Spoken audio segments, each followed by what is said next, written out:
오늘도 하나님의 말씀과 함께 하시는 여러분 위해 우리 하늘아버지의 크신 은혜와 사랑이 풍성히 임하기를 기도합니다. 오늘 우리가 읽은 열왕기하 6장에서 8장까지의 말씀은 북이스라엘의 여호람 왕이 통치하고 있었던 시대에 일어났던 일을 소개하고 있습니다. 저는 이 말씀을 읽으면서 하나님께서는 왜 저런 사람들에게까지 은혜를 베풀어 주실까? 그런 생각을 좀 해보게 되었습니다. 6장에서는 아람의 왕 베나닷이 이스라엘에 쳐들어와서 이스라엘이 위기에 처한 이야기가 나옵니다. 이스라엘은 먹을 것이 부족해서 심지어 자신의 자식을 잡아먹는 혐오스러운 일들까지 벌어질 정도로 어려움을 겪게 되었습니다. 그런데 그 일에 대한 이스라엘 왕의 태도는 정말 어처구니가 없습니다. 그 힘든 상황의 책임을 엘리사 선지자에게 돌리고 엘리사 선지자를 죽이려 합니다. 이스라엘 왕의 행동은 참으로 답답하고 어이가 없어 보입니다. 왜냐하면 그는 얼마 전에 엘리사 선지자를 통해서 하나님의 은혜를 수차례 경험했기 때문입니다.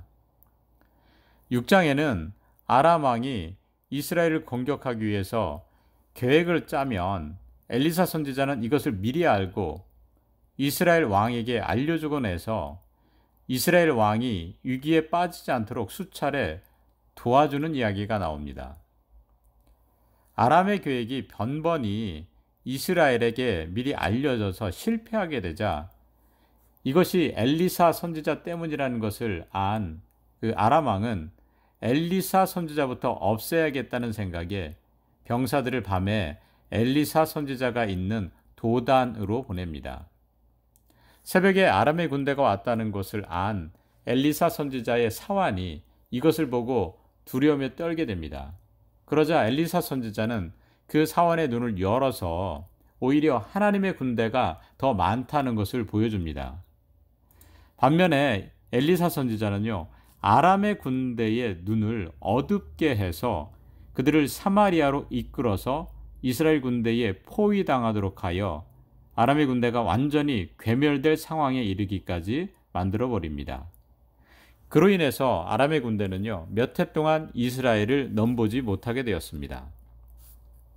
이스라엘 왕은요, 그런 경험을 했던 사람입니다.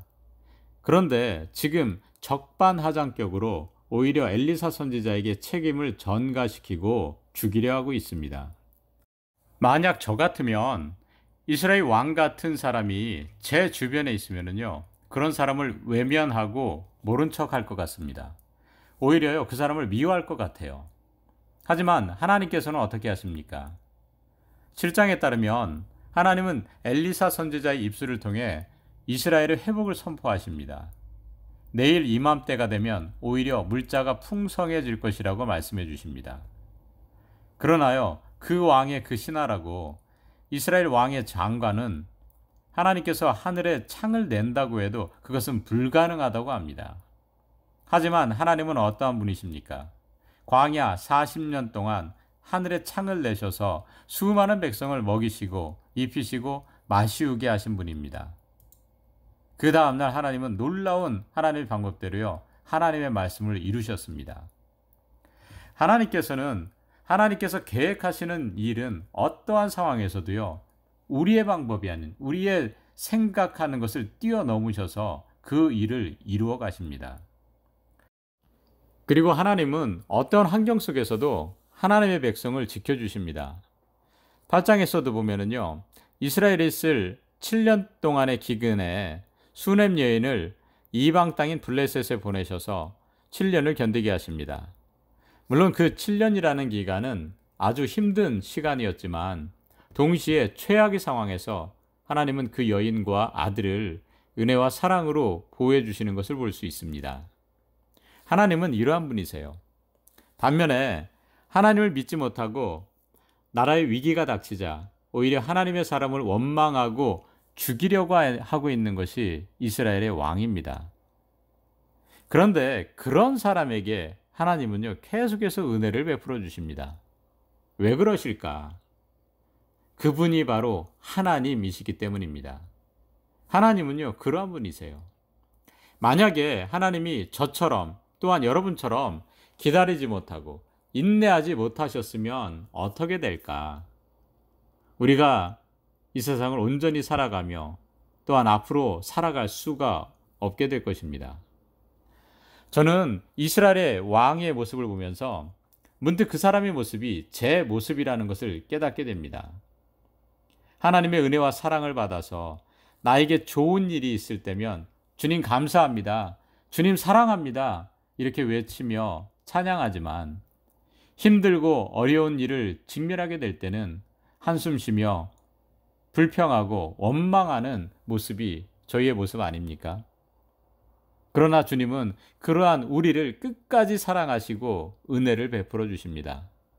왜 그럴까요? 우리가요, 하나님께로 돌아오기를 기대하시기 때문입니다. 저와 여러분 모두 어떠한 상황에서도 주님을 원망하지 않고 더욱 주님을 신뢰하며 살아갈 수 있기를 간절히 소망합니다. 그러기 위해서는 우리가 어떻게 해야 할까요? 오늘 읽은 6장 17절과 18절의 말씀에서 저는 그 방법을 찾을 수가 있습니다. 한번 17절과 18절의 말씀을 읽어보겠습니다. 기도하여 이르되 여호와여 원하건대 그의 눈을 열어서 보게 하옵소서 하니 여호와께서 그 청년의 눈을 여시매 그가 보니 불말과 불병거가 산에 가득하여 엘리사를 둘렀더라. 아람 사람이 엘리사에게 내려오매 엘리사가 여호와께 기도하여 이르되 원하건대 저 무리의 눈을 어둡게 하옵소서 하매 엘리사의 말대로 그들의 눈이 어둡게 하신지라. 우리의 눈을 열어요. 주님을 바라보아야 합니다. 혹시 지금 우리 자신의 삶을 돌아볼 때에 지금 하나님이 나를 외롭고 힘든 자리로 보내셨다는 것을 느끼고 있습니까? 마치 좁은 곳에 가두어 놓으신 것 같은 느낌을 받은 적이 있으십니까? 그때가요, 더욱 눈을 들어 주님을 바라볼 때입니다. 오늘 또 제 영의 눈을 열어주시옵소서 기도하며 눈을 열어 주님 바라보며 살아가는 저와 여러분들이 되시기를 주님의 이름으로 간절히 축원합니다.